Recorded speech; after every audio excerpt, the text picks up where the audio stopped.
दो दोस्त बैठ के आपस में बात कर रहे होते हैं। तभी उनमें से एक दोस्त देखता है कि उसके मोबाइल की बैटरी ऑफ हो चुकी है। इसीलिए वो अपने दोस्त से कहता है कि भाई जरा अपना मोबाइल देना, मुझे अपनी बीवी को कोई बात कहनी है। अब उसका दोस्त उसे अपना मोबाइल दे देता है। इधर से वो क्या करता है, अपनी बीवी को एक मैसेज लिखता है। तो उसकी बीवी जो है उसको मैसेज का रिप्लाई दे देती है। इसके बाद में वो अपनी बीवी की तारीफ करने लगता है और इस तरह से करने लगता है कि मानो वो नहीं कर रहा बात, उसका दोस्त कर रहा है। अब उसकी बीवी जो है उधर से उसके दोस्त के नंबर पे रिप्लाई देती जा रही होती है। ये आदमी अपनी बीवी की तारीफ करता है कि भाभी जी आप खाना बहुत अच्छा बनाती हैं, आपके बोलने का तरीका बहुत अच्छा है, आप देखने में बहुत अच्छी लगती हैं, और हर बात का जवाब इसकी बीवी दे रही होती है। ये दोस्त देखता है कि मेरे दोस्त के नंबर पे मेरी बीवी रिप्लाई कैसे दे रही है। इसी बीच वो क्या करता है, बात ही बातों में आई लव यू लिख देता है, भाभी जी आई लव यू। अब उधर से रिप्लाई आता है आई लव यू टू। अब जैसे ही ये आदमी देखता है कि मेरे दोस्त के रिप्लाई में उसकी पत्नी ने ही आई लव यू टू लिख दिया है, यहीं से उसे अपनी पत्नी के ऊपर शक होता है और यहीं से दोस्तों एक कत्ल की कहानी लिख दी जाती है। और कोई ये समझ भी नहीं पाता कि ये कत्ल इतनी बेदर्दी से होगा। अब दोस्तों पुलिस वाले कातिल को पकड़ लेते हैं।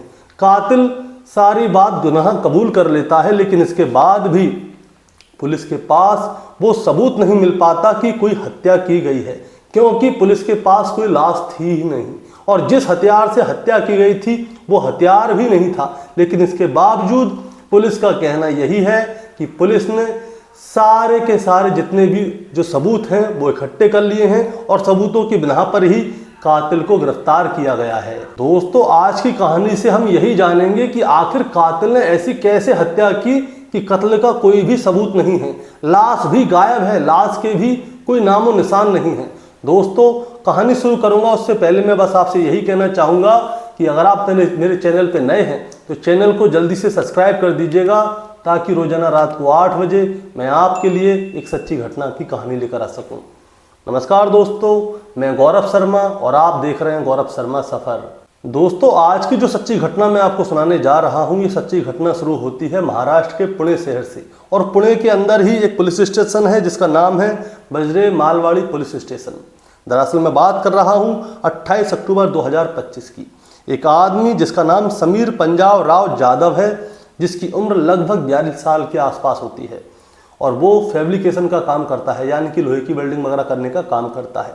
अब होता क्या है, 28 अक्टूबर 2025 की दोपहर को ये पुलिस स्टेशन जाता है और पुलिस स्टेशन के अंदर सब तरफ देखता है कि कहाँ पे रिपोर्ट लिखानी है, लेकिन इसे कुछ समझ में नहीं आता। और जब इसे समझ में नहीं आता तो ये क्या करता है, एक बेंच पे जाता है और बैठ जाता है और नीचे सर झुका के रोने लगता है।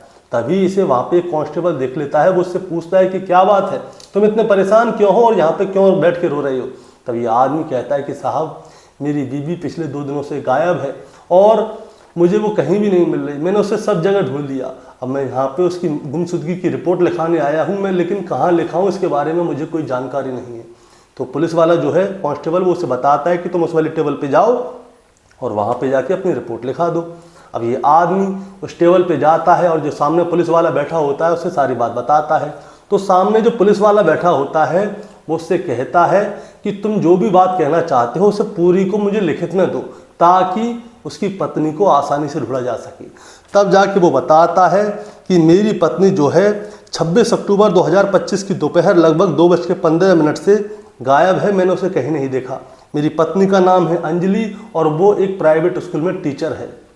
अब उससे पूछा जाता है कि कहाँ देखा था तुमने आखिरी बार अपनी पत्नी को, तो वो बताता है एक जगह है श्री राम मिसल गोगलवाड़ी पाड़ा, वहाँ पे उसने अपनी पत्नी को आखिरी बार देखा था। लेकिन उसके बाद वो कहाँ है कहाँ नहीं है कोई पता नहीं है।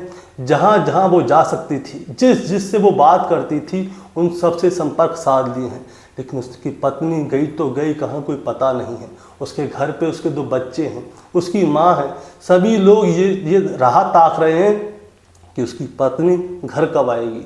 साहब मैं बहुत ज़्यादा परेशान हूँ, आप जल्दी से मेरी पत्नी को ढूंढ दीजिए। अब पुलिस वाले क्या करते हैं, उसकी रिपोर्ट को लिख लेते हैं, उसकी पत्नी का नाम, फ़ोन नंबर, कहाँ कहाँ जा सकती है, ये सारी चीज़ें लिख लेते हैं। उस समय तो ऐसा लगता है कि मानो पुलिस वाले अभी इसकी पत्नी को ढूंढ के ले आएंगे, लेकिन शुरुआत में तो ऐसा होता है, लेकिन इसके बाद ऐसा कुछ होता नहीं है। दरअसल पुलिस वाले बताते हैं कि जो गोगलपाड़ी फाटा है वो जो है राजगढ़ पुलिस स्टेशन के अंतर्गत आता है, तुम वहाँ पे जाना चाहिए था लेकिन तुम यहाँ पे आए हो। चलो कोई बात नहीं, तुमने रिपोर्ट लिखा दी है, हम राजगढ़ पुलिस स्टेशन की टीम से बात करते हैं, उसके बाद में तुम्हारी पत्नी को ढूंढते हैं। अब जो बजरे थाने की पुलिस थी वो राजगढ़ पुलिस से संपर्क साधती है, उसके बारे में पूरी बात करती है, लेकिन कुछ होता नहीं है। 28 अक्टूबर 2025 को रिपोर्ट लिखाई गई थी, लेकिन इसके बाद पुलिस वाले क्या है, इस मामले को ठंडे बस्ते में डाल देते हैं। अब इसके अगले दिन 29 अक्टूबर 2025 आती है, तो ये आदमी फिर से पुलिस चौकी पहुंच जाता है। पुलिस चौकी में जाके जो दरोगा जी होते हैं उनसे बोलता है कि साहब मेरी पत्नी के बारे में कोई जानकारी मिली। तो दरोगा जी जैसे उसे देखते हैं वो कहते हैं कि यार तुम कल भी तो आए थे, हमने तुमसे कहा तो है कि जैसे तुम्हारी पत्नी के बारे में कोई जानकारी मिलेगी हम तुरंत तुम्हें फ़ोन कर देंगे, बुला लेंगे। तुम अभी ऐसा करो, तुम अपने घर जाओ, हम तुम्हारी पत्नी को ढूंढ रहे हैं, तुम परेशान मत हो। अब इसके बाद क्या होता है, 28 से 29 तारीख, 29 से 30, 30 से 31, रोजाना ये आदमी जो है समीर पुलिस स्टेशन पहुंच जाता था, पुलिस वालों से पूछता था कि साहब मेरी पत्नी के बारे में कोई जानकारी मिली क्या नहीं मिली, मेरे बच्चे याद कर रहे हैं, बहुत परेशान हैं, मेरी माँ भी बहुत ज़्यादा परेशान है, साहब मेरी पत्नी को ढूंढ दो, बस कैसे भी करके आप मेरी पत्नी को ढूंढ दो। लेकिन पुलिस वाले जो है अपना काम सही से कर नहीं रहे थे। अब उससे पूछा जाता है कि तुम्हारी शादी कब हुई थी, तो वो बताता है 2017 में शादी हुई थी। उसके परिवार वालों से बात की जाती है तो उसकी माँ कहती है कि 2017 में शादी हुई थी, इसके 2 बच्चे हैं जिनमें एक बच्चा कक्षा 3 में और दूसरा कक्षा 5 में पढ़ता है। इसकी पत्नी जो थी अंजलि वो एक प्राइवेट स्कूल में टीचर थी और मेरे बेटे बहू में कभी भी कोई लड़ाई झगड़ा नहीं होता था। अब उसकी पत्नी को कैसे भी ढूंढ दिया जाए साहब। अब क्या होता है, जो समीर है वो रोजाना का सा पुलिस स्टेशन जाता था, लेकिन एक दिन क्या होता है, उस पुलिस स्टेशन के अंदर बड़े साहब आए होते हैं। इसीलिए जो पुलिस वाले हैं समीर से कहते हैं कि अभी तुम 2 मिनट के लिए शांत हो जाओ, बड़े साहब आए, उनको पहले आ जाने दो, उनके बाद ही बात करना। लेकिन ये मानता नहीं है। बड़े साहब का नाम होता है डीसीपी संभाजी कदम। अब डीसीपी साहब जो है संभाजी कदम इस आदमी की बात को सुन लेते हैं। अब जो वहाँ पे छोटे पुलिस वाले होते हैं उस आदमी को शांत कर रहे होते हैं, तो जो डीसीपी साहब होते हैं वो कहते हैं 1 मिनट रुको, उससे पूछते हैं क्या हुआ। तो वो बताता है कि साहब मेरी पत्नी थी ऐसे ऐसे करके गायब हो गई, मैं बहुत परेशान हूँ, इतने दिन हो गए गायब हुए। और डीसीपी साहब कहते हैं अच्छा तुम ऐसा करो बैठो, अभी मेरे को एक मीटिंग में जाना है, वहाँ से आके पहले मैं तुम्हारे केस को सुलझाता हूँ। अब डीसीपी साहब जो है दोस्तों उस आदमी की बातों को भांप जाते हैं। दरअसल जब डीसीपी साहब आ रहे थे तो वो एक कांस्टेबल से बात कर रहा था। उस समय उसका बोलने का तरीका सब कुछ बहुत अलग था, लेकिन डीसीपी साहब जैसे ही उसके पास गए थे तो डीसीपी साहब से उसके बोलने का तरीका कुछ और था। इसके बाद में डीसीपी साहब क्या है, उसे चौकी के अंदर ही बैठा लेते हैं और जो अपना काम करना होता है उसे कर लेते हैं। 2-4 घंटे का समय लगता है। उसके बाद उस आदमी का नाम लिया जाता है समीर को भेजो अंदर, और समीर को अंदर भेजा जाता है। अब उससे पूछा जाता है कि अब तुम मुझे शुरू से लेकर आखिर तक बताओ कि तुम्हारी पत्नी के साथ क्या हुआ और तुमने उसे आखिरी बार कहाँ देखा। अब की बार जो है समीर डीसीपी साहब को पूरी बात बताता है, लेकिन अब की बार उसके बोलने का अंदाज कुछ अलग होता है। हर बार अलग अलग अंदाज होता है, इसीलिए डीसीपी साहब क्या है समझ जाते हैं। अभी फिलहाल तो वो समीर को जाने के लिए बोल देते हैं, लेकिन डीसीपी साहब अपनी जो पुलिस की टीम होती है उनसे बोलते हैं कि कोई ना कोई तो बात है और जो उसकी बीवी गायब हुई है उसके पीछे इसी का हाथ है। पहले इस आदमी के बारे में जानकारी लो और फिर इससे अच्छी तरह से पूछताछ करो। अब इसके बाद क्या होता है, इस आदमी के बारे में जानकारी ली जाती है और फिर समीर को दोबारा से पुलिस स्टेशन बुलाया जाता है। और जब इसको पुलिस स्टेशन बुलाया जाता है तो फिर पुलिस वाले पूछते हैं कि बताओ तुम्हारी बीवी कहाँ है, क्योंकि हर बार जो है उसके बताने का तरीका अलग था, हर बार उसकी लाइन अलग थी, क्योंकि हर बार वो कोई नई चीज़ बताता था पुलिस वालों को। पुलिस वाले कहते पिछली बार तो ये बताया नहीं, और पिछली बार तुमने ये बताया, अब की बार तुमने ये बताया, अब सही सही बताओ तुम्हारी बीवी कहाँ है, क्योंकि हमें पता है कि तुम्हारी बीवी को तुमने ही गायब किया है। अब होता क्या है, जो समीर है उसके मुंह से एक बात निकल जाता है। वो कहता है कि साहब मैंने दृश्यम फिल्म 4 बार देखी है, आप मुझसे इस तरह से बात नहीं कर सकते। अब जैसे ही वो फिल्मों का नाम लेने लगता है, डायलॉग बोलने लगता है, तो पुलिस वाले समझ जाते हैं कि जरूर इसने कुछ ना कुछ कर दिया है, अब इसे फिल्मी स्टाइल में बात करनी होगी। तो पुलिस वाले क्या है उसके साथ थोड़ी सख्ती बरतते हैं, और जैसे ही सख्ती बरतते हैं तो समीर जो है तोते की तरह बोलने लगता है कि हाँ साहब, मैंने ही अपनी पत्नी की हत्या की है और मैंने उसे जला के राख कर दिया है और उसकी राख को जो है नदी में फेंक दिया है। अब पुलिस वाले पूछते हैं कि आखिर तुमने अपनी पत्नी की हत्या क्यों की, वजह क्या है? तब जाके ये जो आदमी है पूरी कहानी शुरू से लेकर आखिर तक बताता है।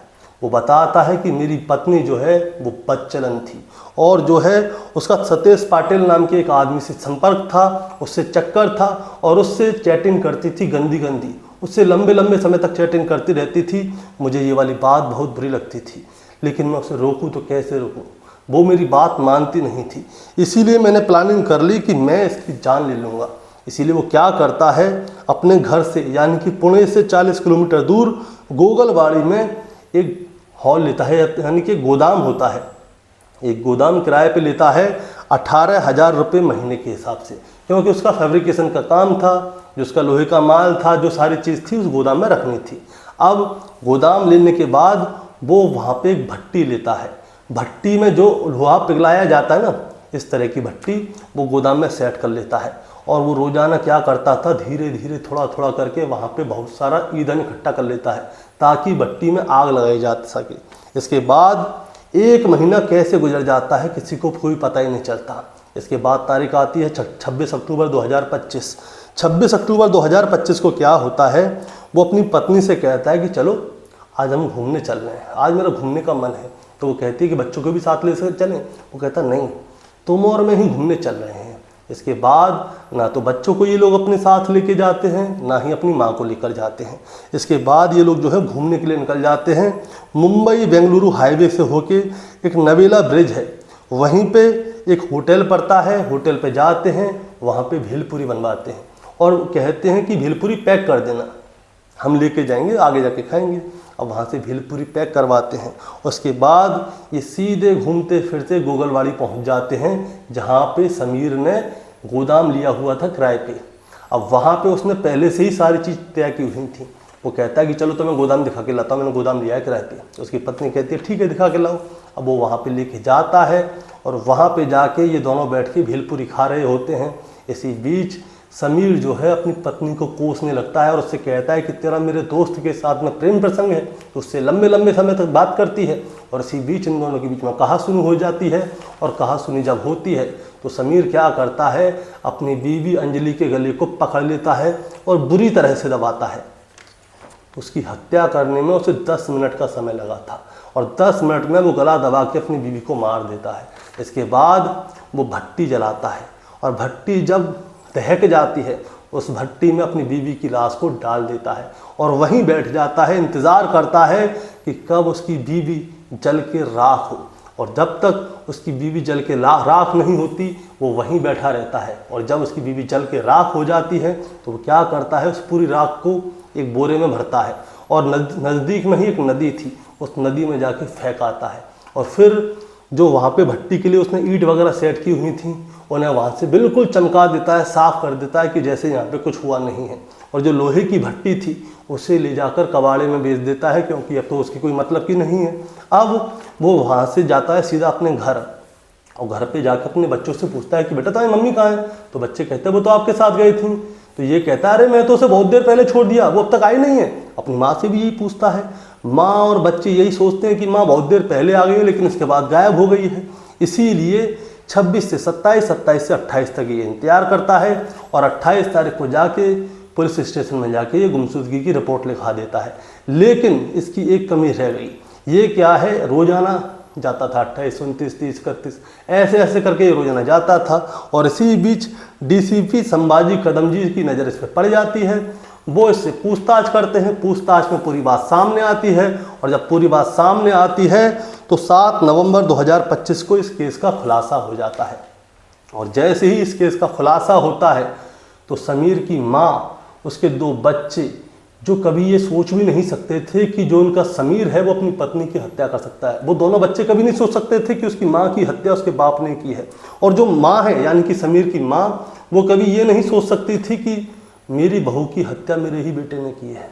अब दोस्तों जहाँ जहाँ तक ये खबर पहुँची सभी लोग चौंक गए। इसके बाद जब इस केस का खुलासा हुआ तब जाके पता चला कि आज से लगभग 2 महीने पहले समीर जो है हैदराबाद गया था और हैदराबाद में इसने अपने दोस्त के मोबाइल से अपनी बीवी को मैसेज किया था। लेकिन इसकी बीवी को ये वाली बात पता चल गई थी कि भले ही दोस्त के मोबाइल से मैसेज आ रहा है, लेकिन जो बात कर रहा है उसका पति है, इसीलिए वो हंस हंस के मैसेज पे बात कर रही थी। लेकिन समीर को ये शक हुआ कि उसका जो है उसके दोस्त के साथ ही प्रेम प्रसंग है, लेकिन उसकी बीवी चरित्र की बिल्कुल ठीक थी, उसका किसी के साथ भी कोई प्रेम प्रसंग नहीं था। लेकिन पुलिस का कहना ये भी है कि समीर का ही किसी के साथ प्रेम प्रसंग था और उस प्रेम प्रसंग को कंटिन्यू करने के लिए इसने अपनी पत्नी को रास्ते से हटाया है, क्योंकि इसकी बीवी अंजलि जो है उसको ये वाली बात पता चल गई थी और वो बीच में आड़े आ रही थी, इसीलिए इसने अपनी पत्नी को ही रास्ते से हटा दिया। दोस्तों, इस कहानी को सुनाने का मतलब आपको परेशान करना या विचलित करना बिल्कुल नहीं है, बस आपको बताना है और जताना है। बताना और जताना ये है कि फिल्मों को देख के, वेब सीरीज़ों को देख के बहुत सारे लोग क्या सोचते हैं कि हम कत्ल कर देंगे और हम पकड़े नहीं जाएंगे। लेकिन मैं आपको एक बात बताना चाहता हूँ, फिल्म, वेब सीरीज और जो क्राइम थ्रिलर मूवी वगैरह होती हैं, ये जो हैं एक फिल्म का पार्ट है और वहाँ पे ये लोग जो चाहते हैं वही होता है। लेकिन रियलिटी इसकी उल्टी होती है। रियलिटी में कातिल पकड़ा जाता है और जब पकड़ा जाता है तो उसमें मार पड़ती है बुरी तरह से। इसीलिए कोई भी गलत काम करने से पहले एक बार नहीं 1000 बार सोच लें। फिल्मों में जो दिखाया जाता है वो कभी भी सच नहीं होता, एक आध जगह सच होता है लेकिन हर जगह सच नहीं होता। लेकिन उन फिल्मों में एंड नहीं दिखाया जाता कि कातिल कैसे पकड़ा गया, रियलिटी में कातिल पकड़ लिया जाता है। दोस्तों, आपका क्या कहना है इस कहानी के बारे में, आप जरा हमें कमेंट में बताएं। चैनल पे नए हैं तो सब्सक्राइब करके जाएं ताकि रोजाना रात को 8 बजे मैं आपके लिए एक सच्ची घटना की कहानी लेकर आ सकूं। नमस्कार।